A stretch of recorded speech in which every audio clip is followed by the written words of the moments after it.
Hola, bienvenido. Aquí comienza El Señor de los Crímenes.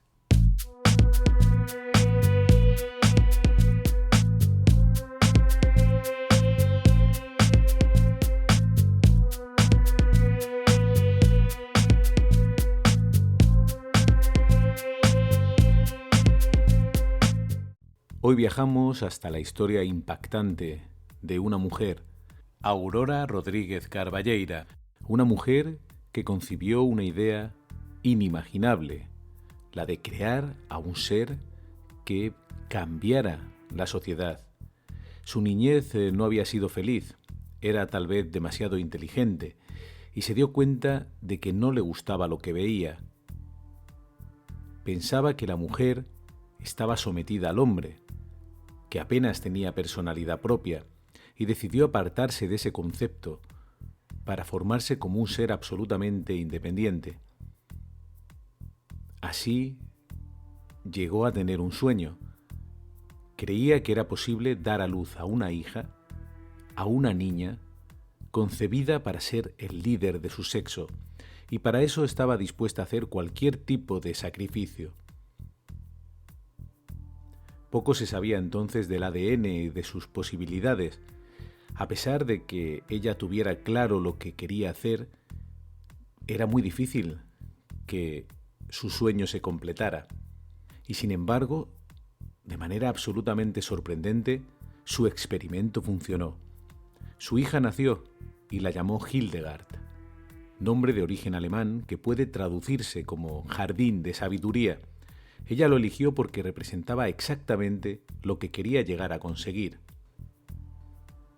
La niña, en un tiempo récord, se convirtió en una escritora reconocida, en una experta a nivel mundial en sexología y en una mujer absolutamente fascinante. A pesar de su juventud, todo el mundo prestaba atención a lo que decía, y no solo aquí en España, también en el Reino Unido, en Francia y en Alemania. Y sin embargo, su trayectoria se vio brutalmente cercenada. Su propia madre apretó el gatillo contra ella cuando solo tenía 18 años, y sus motivos nos van a sorprender. La madre explicó claramente que no había traído a su hija al mundo para que se convirtiera en una mujer vulgar. Para ella, se había apartado del objetivo original, y si no servía a ese bien común, no le servía de nada. Hay que tener muy claro que en este experimento no había espacio para el amor. Quizá ese fue el fallo. El Heraldo de Madrid titulaba: La escritora Hildegard muerta a tiros por su madre, como el escultor descontento con su obra hace pedazos el molde. Hildegard adoraba a su madre, era un personaje fundamental en su vida y la acompañaba a todas partes, al periódico en el que colaboraba, a los mítines políticos, a las conferencias. Era imposible estar a solas con la muchacha. Sin embargo, ocurrió lo inevitable. Conforme fue creciendo, se fue convirtiendo en una mujer y cada vez necesitaba más independencia. Y eso preocupaba a su madre, en especial cuando percibió que empezaba a interesarse por los hombres, personas de su alrededor que podían aportarle otra visión de la vida. Y antes de que se consumara este desapego con ella, decidió eliminarla. Resulta muy difícil, pero vamos a intentar entender a Aurora. Nació en el Ferrol en el año 1890 y desde muy pequeña se mostró fascinada por la personalidad de su padre, que consideraba un hombre brillante. A su madre, sin embargo, apenas llegó a conocerla. Murió cuando era muy joven, aunque los recuerdos que tiene son negativos. La recuerda entregada a las tareas del hogar, preocupada por nimiedades y centrada siempre en estar guapa, atractiva. Para Aurora, ella era una mujer egoísta que no hizo nada para que su matrimonio funcionara. Es curioso porque, a pesar de que ella tiene esa idea de liberar a la mujer, todas las opiniones que da sobre cualquier mujer que la rodea son negativas. Piensa que en general están por debajo del hombre. Quizá por eso cree que hay que traer a una supermujer a mostrar el camino. El amor, una vez más, es definitivo. Ella nunca vio a sus padres abrazados o en actitud cariñosa. Mantenían las distancias en todo momento, y eso le hacía pensar que esa pareja era un fracaso. Tenía 2 hermanos que no le caían demasiado bien. A su hermana la definía como una muy mala persona, mala madre y mala esposa. Para apoyar esta opinión citaba una ocasión en la que su marido, médico de profesión, le dio una bofetada en público, concretamente delante de un paciente, y en lugar de criticar al hombre, Aurora lo justificaba, explicando que no le dejó otra opción. A su hermano, sin embargo, lo tenía por un hombre incompleto, cobarde y apagado. Se quejaba también de su educación. Como mujer, consideraba que nadie le había enseñado lo que ella quería aprender.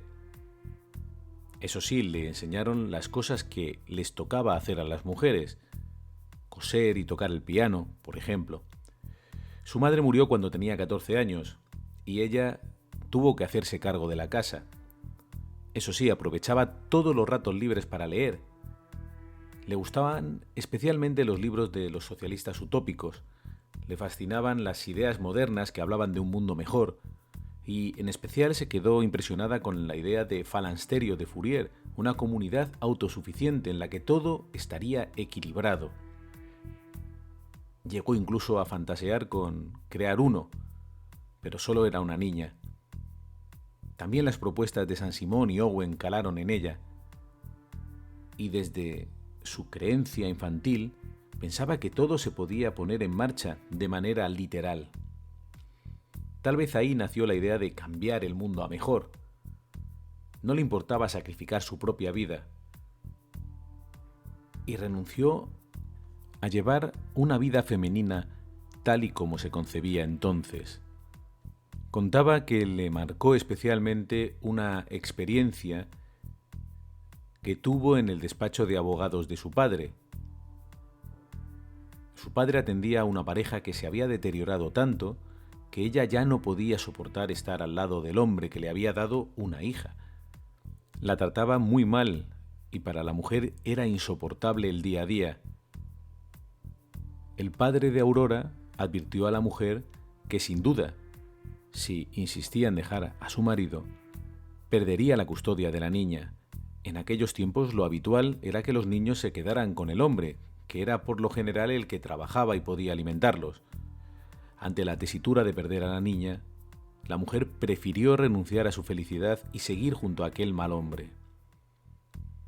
Aquello le hizo ver a Aurora que no merecía la pena casarse. No quería darle la satisfacción a ningún hombre de dominarla. Estaba decidida a seguir un camino propio. Quería convertirse en una mujer distinta. Demostraría a todos que tenía una gran valía y que podía aportar a la sociedad. Su hermana, por su parte, tuvo un hijo de soltera y era tan joven que no supo cómo hacerse cargo de él. Fue Aurora, que tenía 16 años, la que tomó las riendas de la situación y se volcó con su sobrino. Se empeñó en que aprendiera a tocar el piano y de manera sorprendente, aquel esfuerzo hizo que brotara un auténtico genio. Su método funcionó. Aquel sobrino se llamaba Pepito Arriola y muchos lo llegaron a conocer como el Mozart español. Con una corta edad sorprendió a todo el mundo. Aquel chico tocaba el piano como un ángel y había sido ella, Aurora, la que le había enseñado a hacerlo. Pero su hermana quiso recuperar a su hijo. Lo apartó de su lado y el niño se fue poco a poco apagando. Para Aurora fue una demostración de que ella podía aportar mucho, pero tenía que tener a su propia criatura. Decidió tener una hija, sí, una hija. No quería tener un niño, no quería tener un varón. Y se juró a sí misma que se quedaría embarazada sin gozar en el proceso, sin disfrutar de la presencia del hombre. Elegiría al sujeto idóneo, lo convencería, obtendría lo que quería de él y lo alejaría. Aquello no era tan sencillo, y menos en aquel tiempo. Pero su determinación hizo que al final encontrara lo que buscaba. Nunca llegó a revelar el nombre del padre de su hija, pero sí dio una descripción. Dijo que era un marino de 35 años, fuerte, guapo, inteligente y locuaz. Que fuera guapo era fundamental. Ella sabía que eso era la demostración de unos genes fuertes. Y eso que por aquel entonces era muy poco lo que se sabía de la genética. Una de las características de este hombre resulta revolucionaria. Aurora asegura que era sacerdote. Eso era una manera de asegurarse de que el padre no vendría a reclamar a su hija. Tampoco se puede descartar que aquel hombre dijera todo que sí por conseguir un poco de sexo, aunque éste fuera frío y absolutamente extraño. Dice Aurora que se acostó con él varias veces en una casa de campo que tenía en el Ferrol hasta cerciorarse de que había quedado embarazada. Ella llama a aquellas relaciones sexuales encuentros. Incluso llegó a definirlos como afrentas carnales. Y siempre se dirigió al padre de Hildegard como un colaborador necesario, insistiendo en que aunque él se esforzaba mucho, nunca consiguió que ella disfrutara. Cuando consiguió su objetivo, se marchó a Madrid. Llegó en los primeros días de la primavera de 1914 y se alojó en la calle del Pilar. Estaba segura de que sería una niña, que eso que tenía en su vientre creciendo era la criatura por la que tanto había luchado. Cuando se acostaba se ponía un despertador que sonaba cada hora para cambiar de postura y mejorar el riego sanguíneo del feto. Hasta ese punto llegaba la obsesión. Era la única razón que tenía para existir. Y así llegamos al 9 de diciembre de 1914. Ese día nace una niña. Había acertado Aurora. Tuvo esa suerte. Le puso Hildegard, jardín de sabiduría. Y no quiso ni siquiera inscribirla en el registro civil. Quería que fuera libre y que fuera absolutamente suya. Por eso tampoco la bautizó. Sin embargo, cuando cumplió los 15 meses, rectificó, porque si no estaba inscrita en ningún sitio, pensaba que no podría cambiar la sociedad, era como si no existiera. Así que cumplió con los dos trámites. Rectificar es de sabios.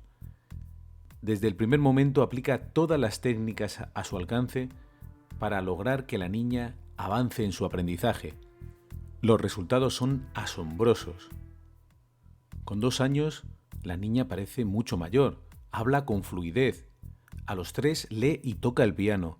Cuando cumple 10 ya habla 3 idiomas, inglés, francés y alemán.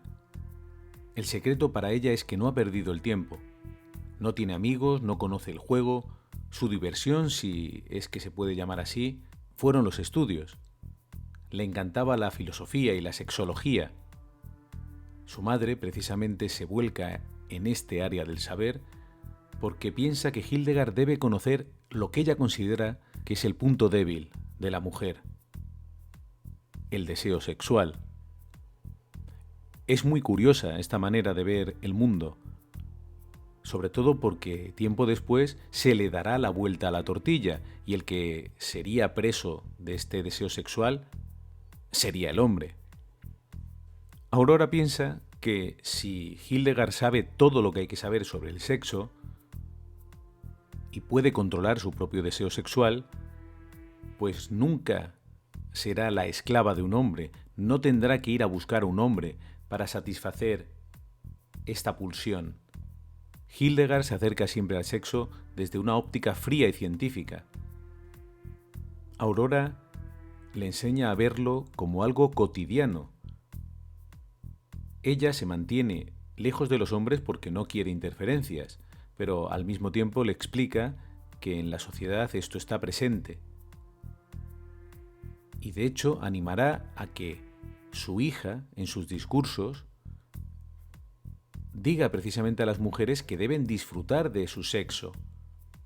Quiere que la mujer olvide esa idea de que está en el mundo solo para procrear. Quiere que la mujer disfrute también de ese camino. Pero claro, para que Hildegard sirva de abanderada de este movimiento, no puede caer en la influencia de un hombre. Sin embargo, y curiosamente, tanto Hildegard como su madre repiten una y otra vez que la mujer, tal y como ellas la conocen, no está preparada para estar al mismo nivel que el hombre. De hecho, por ejemplo, el Heraldo de Madrid publica una entrevista en la que habla largo y tendido de esto, justo después de su muerte. Y en ella Hildegard afirma que la mujer no está preparada ni capacitada para ejercer sus derechos políticos. Reconoce, claro, que hay excepciones, pero para ella, a la hora de establecer una regla general, las mujeres no deben votar. Dice que sí, que deben ser elegibles, porque a ellos solo llegarán pasando por el tamiz de una elección, las que en competencia con los hombres prueben una capacidad independiente de su sexo, pero no electoras, porque no ha salido aún del periodo en que, abandonado el director espiritual o confesor, se acogen al jefe del partido como supremo árbitro de vidas y voluntades. Derechos civiles sí, dice, derechos políticos ahora no. Para Hildegard es absurdo permitirles votar, ya que será su marido o la Iglesia la que determine la papeleta a introducir en la urna. Eran otros tiempos, pero es curioso cómo una mujer preparada e inteligente lanza esta visión sobre el resto de las mujeres. Aurora está absolutamente encantada con el proceso que está completando su hija. Tanto es así que le permite un capricho, el único que le dará en toda su vida. Deja que haga la primera comunión. La niña, que durante estos momentos en los que está entregada al estudio se queja varias veces de no haber tenido infancia, de no haber podido jugar, pues tiene esta ilusión. Y la madre dice, bueno, como has cumplido con todo lo que te he dicho, te dejo que te pongas tu traje blanco. Sin embargo, ni siquiera pudo disfrutar de este momento por completo, porque la madre insistió una y otra vez en que la religión y todo lo que tenía que ver con ella solo era un consuelo para los débiles, una muleta para los cojos, literalmente, para los que no saben caminar por sí mismos. Y no se cansó de repetírselo durante la ceremonia, no se fuera a emocionar demasiado con aquello y terminara por meterse a monja. Todo parece demasiado radical, pero Hildegard se convierte en un fenómeno. La niña termina el bachillerato con 13 años, la carrera de Derecho con 17, empieza medicina y estudia las obras de Karl Marx, afiliándose al Partido Socialista, aunque se va a desencantar pronto porque ella quiere ir mucho más allá, quiere una auténtica revolución. Acabará en las filas del Partido Federal, pero su brillantez no pasa desapercibida. Mucha gente quiere escucharla, quiere saber qué opina. Es una mujer absolutamente única en aquel mundo. Y cada vez son más los que se sienten molestos por la presencia agobiante de Aurora, que no deja a su hija respirar. Siempre está cerca, escuchando lo que dice. Nadie puede acercarse y tener unos momentos de intimidad con Hildegard. La niña, que va siendo una mujer, le pide a la madre que la deje un poco de libertad, que la permita volar un poco ella sola. Hay que tener en cuenta que a pesar de su juventud, es una mujer culta y preparada, que ha evolucionado mucho más rápido que el resto de las niñas, y es lógico que quiera tener su propio espacio. Hildegard le dice a su madre que el propio Havelock Ellis, una autoridad mundial en sexología en aquel momento, y el escritor H.G. Wells, admiradores ambos de la trayectoria de Hildegard, la han invitado a ir a Londres. Y claro, Hildegard quiere ir sola, o por lo menos quiere ir en su propio espacio. Aurora siente que poco a poco está perdiendo el control y no le gusta nada. Tarde o temprano, piensa que Hildegard va a volar sola y siente que no está preparada. Teme que la acaben convirtiendo en algo que ella detesta. Teme que los hombres se hagan con el control de su chica. Recuerda en aquellos días cómo le quitaron a su sobrino y cómo su luz poco a poco se apagó hasta desaparecer. Así que concibe una nueva idea. Si no consigue alejar a su hija de aquel camino que acaba de empezar, la matará. Hildegard, mientras tanto, se siente completamente presa. Quiere convencer a su madre de que no puede seguir así. Tiene ganas de viajar, de comerse el mundo, está preparada, está cansada de estar con su madre continuamente en todos los actos públicos. Justo ha cumplido 18 años y aunque quiere a su madre, necesita empezar a caminar sola. Si eso es normal en cualquier niña de esa edad, hay que imaginar lo que sentiría una niña como Hildegard, una niña que lleva muchos años siendo ya una mujer. Además, empieza a nacer dentro de ella algo más. Necesita amar y ser amada. No ve qué hay de malo en ello. Su madre, aunque siempre ha estado presente, se ha cuidado mucho de darle amor. Para ella eso es un experimento científico, no una relación madre e hija. La gota que va a colmar el vaso en esta extraña relación, en esta suerte de Frankenstein moderno, va a ser una reunión que organizó el escritor Pedro José Couselo el 25 de mayo de 1933.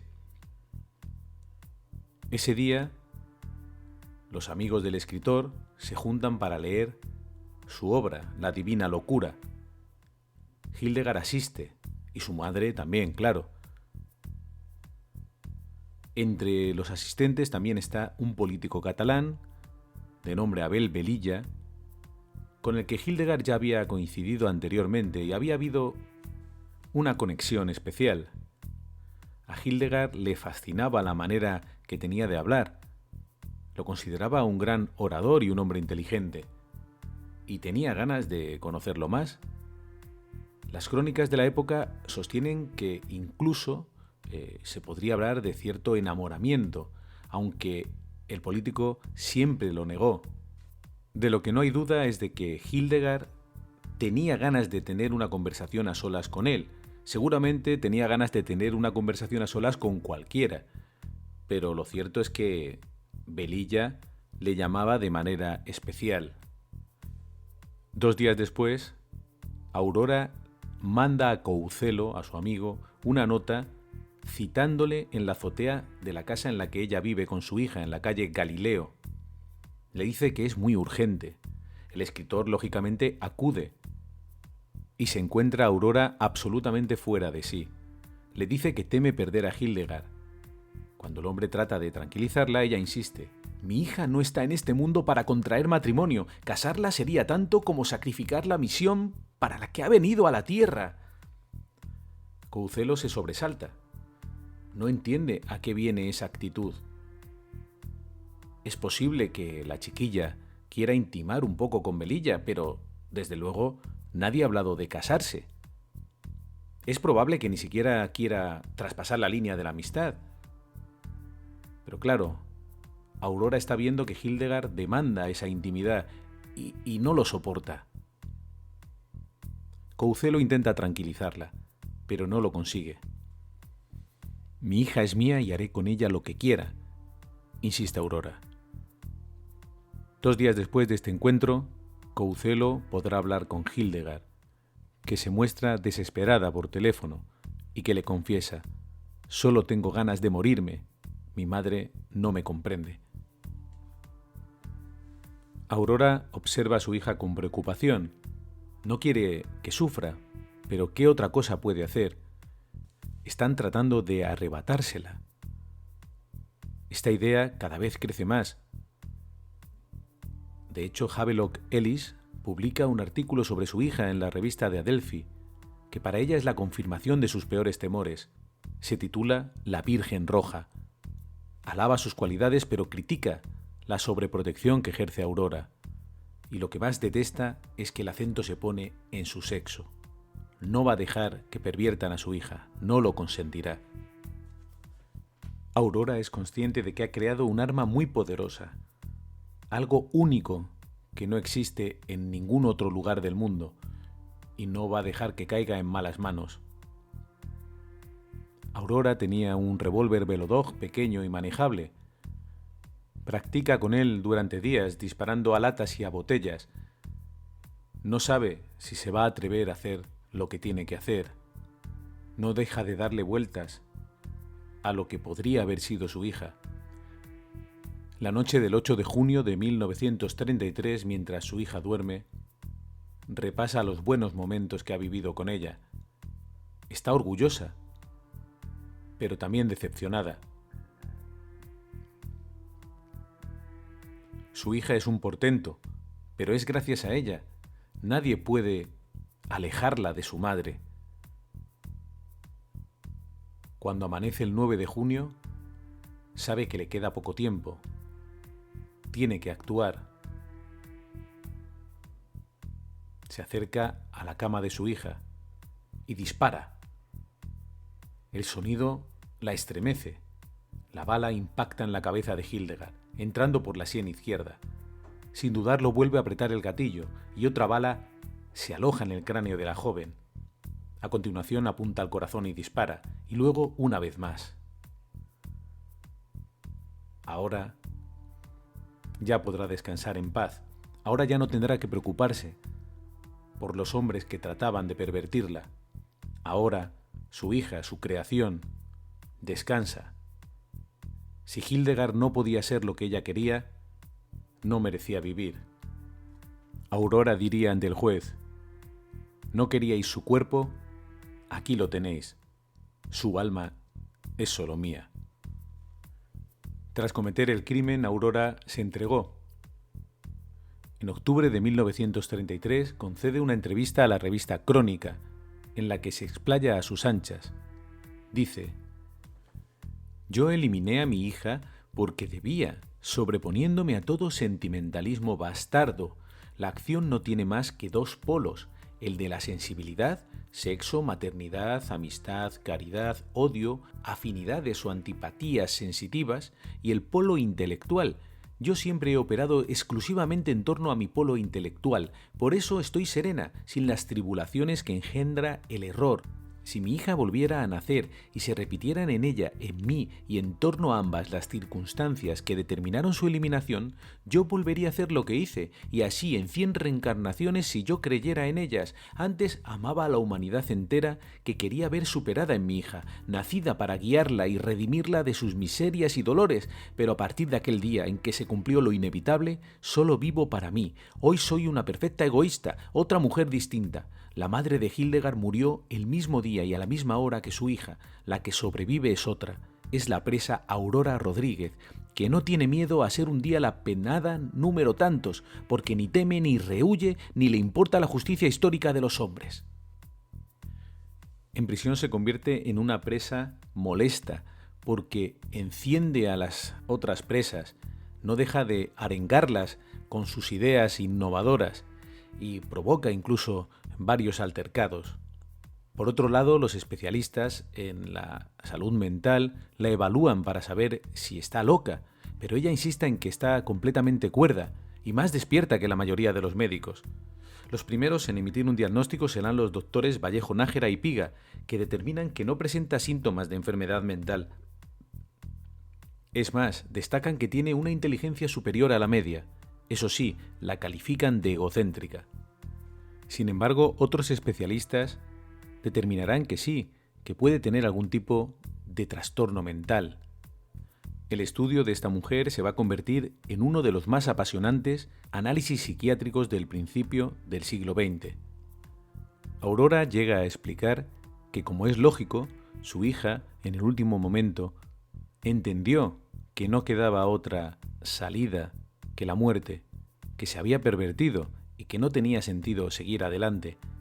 La pregunta es, ¿hay alguna posibilidad de que esto fuera así, de que aceptara a la víctima su destino? En su último artículo, Caín y Abel, la joven defendía la figura del asesino bíblico, justificando la muerte del más débil. Era tan esclarecedor que algunos especialistas sostienen que lo dictó directamente la propia Aurora. En el texto se despreciaba la languidez de Abel, un ser mediocre, y se ensalzaba la figura del criminal, un hombre que tomaba sus propias decisiones y un símbolo del libre albedrío. Aurora piensa que si convence a todos de que su hija estaba de acuerdo, entonces todo el mundo entenderá lo sucedido, que aquello no fue un crimen, sino un acto de piedad. Solo quiso evitar males mayores. La vista oral se abre el 23 de mayo de 1934. El fiscal pide 30 años de prisión para Aurora por asesinato con premeditación y alevosía. La acusada se mantiene en todo momento orgullosa, considera que todos los que le rodean están tan limitados que jamás podrán entender su pensamiento. Ella sabe que hasta los animales más pequeños buscan al mejor compañero genético para mejorar la especie. Pero toda aquella gente que estaba allí reunida se entregaba al placer y no seguían ninguna norma lógica y la juzgaban a ella por haber seguido las enseñanzas de la eugenesia, ella sola, sin haber necesitado ayuda de nadie, y si había fracasado, había sido por el empeño de sus enemigos, que no dejaron florecer a Hildegard. La eugenesia, esa creencia tan peligrosa que nos lleva a seleccionar a las personas que tienen derecho a venir al mundo, esa intención del ser humano de mejorar la raza, de mejorar la especie, mezclando solo a los individuos más favorecidos, esa idea que llevarían a cabo los nazis tiempo después de este crimen horrendo. La eugenesia, esa práctica que pretende jugar con la naturaleza para obtener mejores resultados, la llevó a cabo Aurora, utilizando el puro instinto, buscando a la pareja que a ella le parecía más adecuada para darle todas las herramientas a su Hildegard, para que fuera una niña fuerte e inteligente. Para eso se había ofrecido ella a sufrir una afrenta carnal. Se jactaba de que ningún hombre le había dado placer de cintura para abajo. En el juicio insisten en saber el nombre del padre. Y ella no puede soportarlo, le saca de quicio y responde: «Eso no lo sabe nadie más que yo, ni nadie más que yo podrá saberlo. Mientras los hombres no paran, no podrán saber de qué hijos son padres. Hildegard no tuvo padre. Yo llamo a ese hombre colaborador fisiológico. Si yo hubiese podido fecundarme artificialmente, lo hubiera hecho. Yo tuve con el padre de Hildegard 3 veces contacto carnal». Las declaraciones de Aurora golpean como un puñetazo. Dice cosas que nadie comprende. Esto y lo contrario, conceptos que parecen enfrentados. Por un lado habla de su hija como algo maravilloso, irrepetible, y sin embargo la ha matado. Y por otro lado habla de la mujer en unos términos que resultan absolutamente chocantes. Dice, por ejemplo: «La mujer es lo peor de la humanidad, 20 veces más astuta y más egoísta que el hombre. La maldad del hombre se proyecta siempre sobre un fondo de nobleza y de arrepentimiento. La de la mujer no. Hay hembras, paridoras, vientres que vomitan chicos, pero mujeres, en la santidad de esta palabra, no las hay. De ahí que yo y mi ideal necesitáramos de una agente hembra, mujer, que fuese modelo de las mujeres, porque la mujer es el factor esencial, primario de los seres que pueblan la tierra. ¿Comprenden ustedes por qué debía ser mujer el hijo que me hiciera fecundar de aquella manera? Aurora quería una mujer que liberara a la mujer de sí misma, de sus complejos, de sus servidumbres. Su abogado estaba absolutamente sobrepasado. Su única defensa era hacer ver que su cliente estaba perturbada, pero Aurora no se dejaba defender. Estaba dispuesta a demostrar que era perfectamente consciente de todo lo que había hecho. Cuenta que empezó a temer que su hija se malograra cuando cumplió 12 años, que la imaginaba asistiendo a concursos de belleza y cayendo en las redes de la prostitución. Pero quiso tener fuerza para mantenerse firme, para permanecer a su lado y lograr su objetivo. Con 18 años, la niña era una fuerza de la naturaleza y era imposible de dominar. Yo había preparado a mi hija para que fuera la Santa Roja que redimiera a la humanidad, decía Aurora. He hecho bien en matarla. Era demasiado buena para vivir en el mundo. Cuenta Aurora que, manteniendo una conversación con Hildegard, ella misma le transmitió que se había dado cuenta de que marchaba a la deriva y entonces le pidió que la matara. Cuenta que le rogó que, si tanto deseaba morir, que se matara ella misma, pero Hildegard le contestó que le faltaba valor y entonces le prometió que aliviaría definitivamente su dolor. Y una madrugada al fin halló las fuerzas para cumplir su misión. Textualmente Aurora decía ante el juez: «Sentía que el corazón se me desgarraba, mas otras 100 veces que viviera, otras 100 la mataría. Hildegard quería librarse últimamente de mi tutela espiritual, y sin ella no podía trabajar. Fue ella la que murió. La verdadera inmolada soy yo, y desde mi sitio de inmolación, desde el banquillo de los procesados, llamo a todos los hombres que perseguían a mi hija, con el tono de voz más alto que puedo: ¡canallas!». Aurora no deja indiferente, está dando un espectáculo impresionante, pero la realidad es que su hija solo estaba siguiendo los pasos de cualquier otra adolescente. Estaba pidiendo un poco de libertad, y ella no podía soportarlo. Sin embargo, una y otra vez, Aurora explicaba sus razones ante el tribunal. Decía, por ejemplo: «No es cierto lo que muchos sofistas dicen de que maté a mi hija por temor a que se separara de mí. No es cierto. Había criado a Hildegard para la paz. Ella se lanzaba a la guerra, hacia el espionaje. Esta es la causa definitiva de que yo la matara. Le metí 4 balazos en el cuerpo. Con uno hubiera tenido bastante. Los otros 3 me los podía haber dado yo. Decidí lo contrario. Yo necesitaba vivir, necesitaba vengarme de tanto hombre canalla y, por otra parte, continuar la obra de Hildegard. La maté conscientemente. Estoy contenta de lo que hice. Vivo feliz. Quiero ser vituperada y no compadecida». Las palabras de Aurora seguían conmoviendo a la sociedad. Hildegard había sido una persona muy política, se había manifestado en numerosas ocasiones y también la política entró a juzgar a su madre. La prensa de izquierda más próxima al pensamiento de Hildegard sostenía que Aurora la había matado enajenada por un exceso de cariño. La prensa de derecha, sin embargo, insistía en que se trataba del final lógico de un experimento absurdo ideado por una malvada. Los psiquiatras, por su parte, también se enfrentaban ante el juez. Para los doctores Vallejo Nájera y Piga, que ejercen de peritos de la Fiscalía, no hay nada que exima de responsabilidad a la asesina. Exponen su informe de la siguiente manera: «Doña Aurora Rodríguez Carballeira tiene una personalidad psicopática. Entendemos que doña Aurora no se encontraba en un caso de excepción cuando cometió el crimen. Hemos examinado a la procesada. Nuestra primera exploración fue directa, es decir, por medio de la conversación. Llegamos a la conclusión de que las características de la internada eran las de orgullo, exhibicionismo y egocentrismo. En síntesis, doña Aurora Rodríguez es una paranoide, una persona psicopática y por lo tanto responsable». Para apoyar su juicio, los especialistas señalan que la mujer enseguida buscó el amparo de un buen abogado, lo que no es propio de un paranoico, que nunca piensa en su defensa porque piensa que le sobran razones.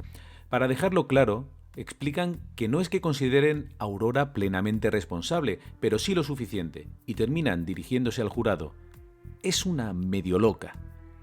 Sin embargo, para los peritos de la defensa, Prado, Suk y Sacristán, Aurora es una paranoica grave e incurable. Señalan que es una enferma mental, y si mató a su hija lo hizo obnubilada por su patología. Prado Suk se expresa así ante la sala.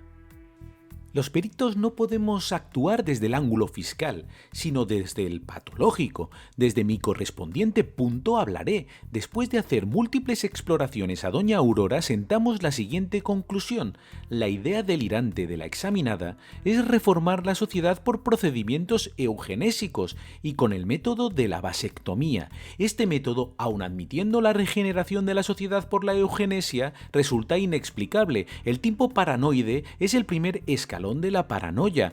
Por nuestra parte, insistimos en que la mujer que ocupa el banquillo de los acusados padece una paranoia permanente e incurable que ofrece peligrosidad social y que fue irresponsable al matar a su hija.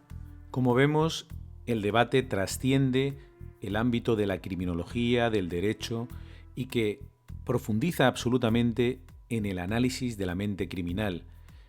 Médicos que no participaron en el proceso, como el conocido doctor Lafora, también manifestó su opinión, poniéndose del lado de la defensa. Para él, había desarrollado un sistema delirante internamente, sin que en el exterior pudiera observarse de forma alguna. Durante años se preparó para el estallido, es lo que Kraepelin llamó periodo de latencia. Y de pronto esa idea escapa de su prisión y lo domina todo. Lafora explica que, al intentar imponer sus criterios absurdos e intransigentes originados por sus delirios de grandeza, en su actuación pública tropieza con escepticismos y discusiones que la vuelven suspicaz y desconfiada hacia los políticos e intelectuales. Poco a poco se afianza en un sentimiento negativo hacia las personas que no aceptan sus ideas reformadoras. Así se inicia el delirio de interpretación, y empieza a sentirse rodeada de intenciones dudosas, de llamadas misteriosas al teléfono, de visitas inexplicables, de hombres movilizados por sus enemigos para enamorar a su hija. Es evidente que fuera una enferma o no, es exactamente lo que le ocurre a Aurora.